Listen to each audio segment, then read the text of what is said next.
Sir இப்போ சொல்லுங்க sir. இப்போ நம்ம ஜவஹர் அலி சார் என்ன சொல்றாரு, குதிரை பேர புகார்களுக்கு ஊத்தங்கரை சட்டமன்ற உறுப்பினர் இளையராஜாவிடம் அவரை வந்து பதவி விலக சொல்லி அவரை கட்சி மாற சொன்ன ஆதாரம் இருக்கு.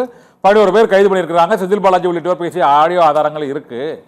ஆனால் அதிமுக சட்டமன்ற உறுப்பினர்கள் ராஜினாமா செய்ததிலேயோ, ஓ பன்னீர்செல்வம் முதல் அனிதா ராதாகிருஷ்ணன், கம்மம் ராமகிருஷ்ணன் உள்ளிட்டோர் வந்து ராஜினாமா செய்ததிலேயோ குதிரை பேரம் இருந்ததா இல்லையா? இந்த 6 பேரிடம் ராஜினாமா செய்ததற்கு எந்த விதமான ஆதாரங்களும் இல்லை. அவர்கள் சொந்த விருப்பத்தின் அடிப்படையில் தாவேகாவில் இணைந்தார்கள். ஆட்சியை கவிழ்ப்பதற்கோ அல்லது ஆட்சிக்கு ஆதரவு தெரிவிப்பதற்கோ அவர்கள் வந்து எந்த விதமான பேரமும் அவர்களிடம் நடத்தப்படலன்னு ஜவஹர் அலி சார் சொல்றாரு. நீங்க என்ன சொல்றீங்க? இல்ல இல்ல இல்ல ஒட்டுமொத்தமாக நடிகர் கட்சி ஆட்சியை வந்து காப்பாற்றிக் கொள்ள வேண்டும் என்பதற்காக ஏற்கனவே ஆட்சியும் RSS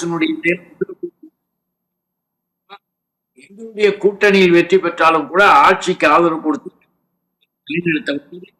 எங்களுடைய தலைவர் அண்ணன் தளபதி தான். அது எல்லாருக்கும் தெரிஞ்சு.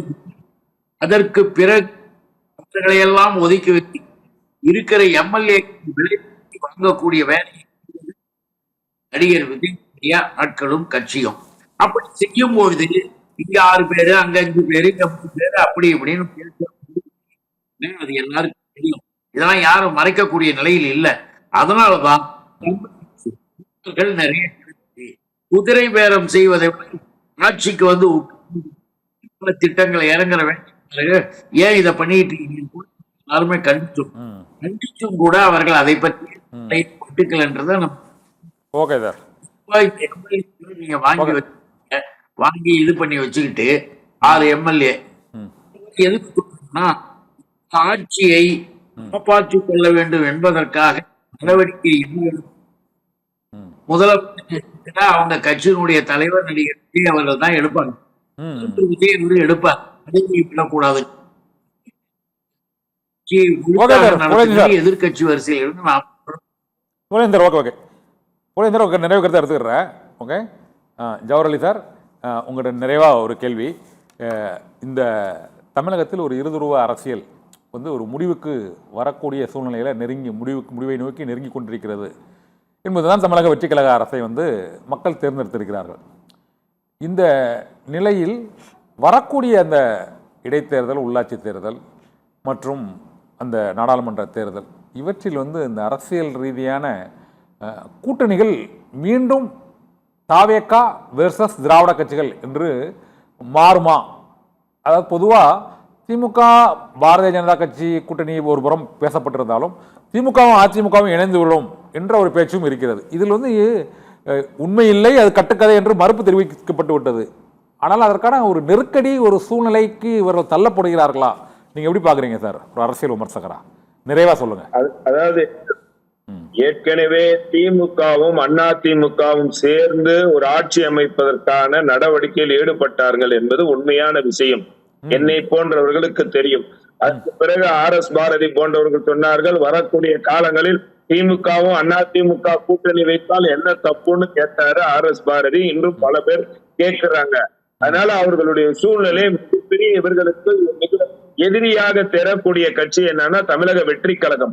அப்போ அந்த தமிழக வெற்றி கழகத்தை திமுகவோ தனித்து அதிமுகவோ தனித்து வெற்றி பெற்று விட முடியாது என்ற நிலையில தான் இன்றைக்கு எல்லாரும் சேர்ந்து அவர்களை எதிர்க்க வேண்டும் என்ற நிலையில் தான் வரக்கூடிய இடைத்தேர்தல்களும் இவர்கள் வந்து அப்படி இருக்கிறாங்க.